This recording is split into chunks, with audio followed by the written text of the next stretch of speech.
Hi folks, we are back on the dev server taking a look at the JAS-39 EBS HUC. This is the Hungarian C model Gripen in the Italian tech tree. I played around a little bit with this in a test flight. This thing is a monster. Let me show you some stuff here.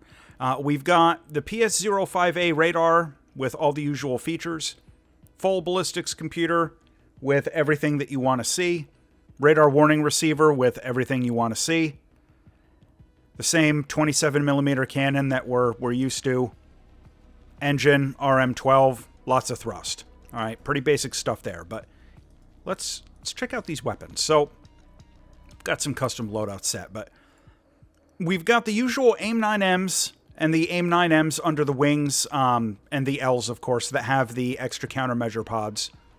The Skyflash DF missiles going down. Now, for air-to-ground ordnance, this is where things get interesting.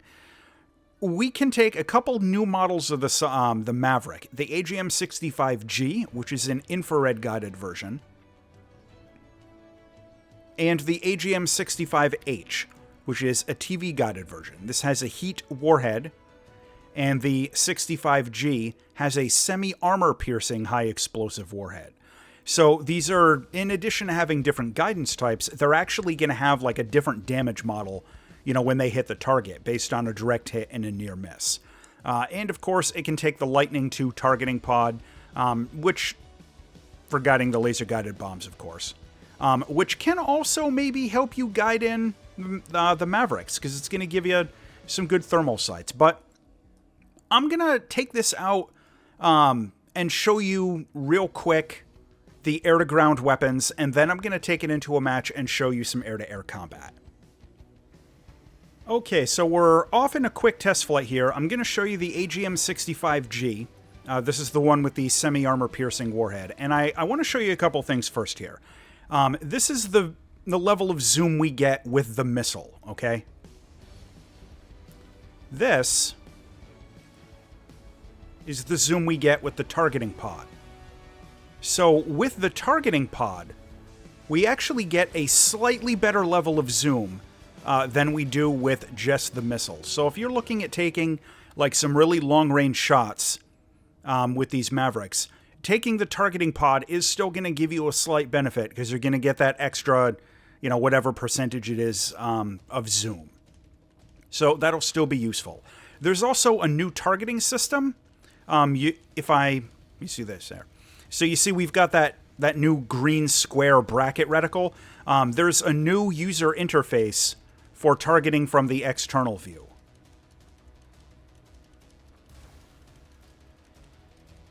That was a lot easier than it used to be, where, you know, the little green square would have to be over the target, and it was very hard to see if you were on a high-resolution display, you know, to see the little X showing that you had a target lock from the third person and all that. So if you're annoyed by how effective close air support can be, if you're one of those players who gets really PO'd when you get taken out by like a Maverick or a TV-guided bomb or something like that, I'm very sorry to say it might get worse, because this is a massive buff, in my opinion, to the effectiveness of precision-guided air-to-ground ordnance.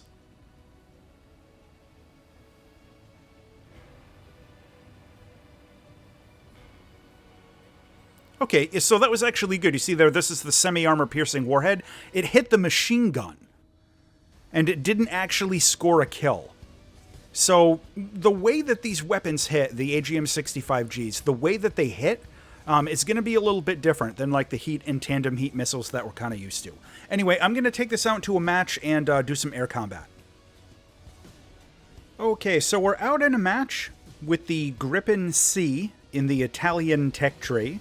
And we've got the loadout of 2 Skyflashes and 4 9 mics. As far as I can tell, the radar set is exactly what I expected it to be. It's basically exactly the same as the other Gripens we have in the game, so no real big surprises on that so far. Let me just go through. Yep, all the regular stuff. So I'm going to go see if I can find some trouble. And the regular disclaimers apply. This is the dev server. Everything you're going to see here could change. They may nerf this flight model into the ground after people start complaining about it, because it is absolutely insane. And all of the footage in this video is with an ace pilot. So with all that said, let's see if I can go kick up a fuss. Alright, I've got a guy coming in on me already here. I'll see if I can come around and maybe take a shot with the Sky Flash. Oh, he turned away. Looks like he's going for that other dude, which is fine by me. Oh, no, he's coming back around. Alright, we'll take the shot. Switch to the 9 mics. Come on. Not going to get the radar out of it. That's fine. Oh! Somebody got him. That works too.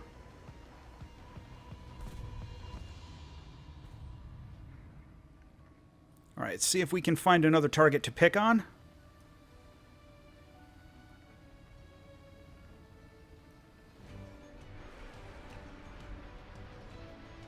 Got an F-16 coming in behind me. That is a player.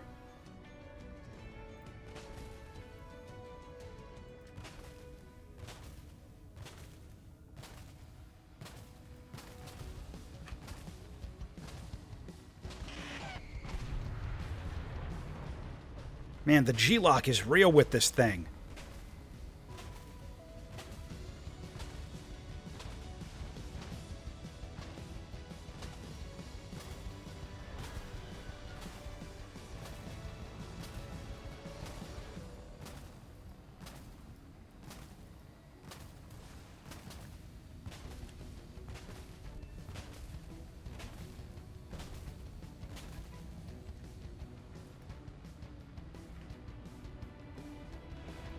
Give this guy a little Sky Flash just for fun. Takes him out, or at least serious damage.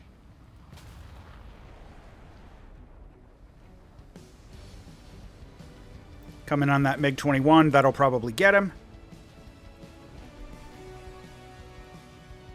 And let's see if I can get an EEGS on this F4.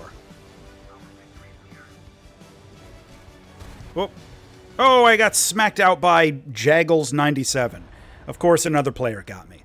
Well, so I hope it's relatively obvious from what you saw here. The performance on the Gripen in the Italian tech tree is going to be roughly the same or slightly better than the other Gripens we already have. I didn't really find any big surprises out of this jet. It's basically what I expected it to be. Insanely effective close-in dogfighter, in my opinion. And with those new Mavericks, it's going to be pretty viable for close air support as well. So, new top dog for the Italian tech tree. As always, thanks for watching.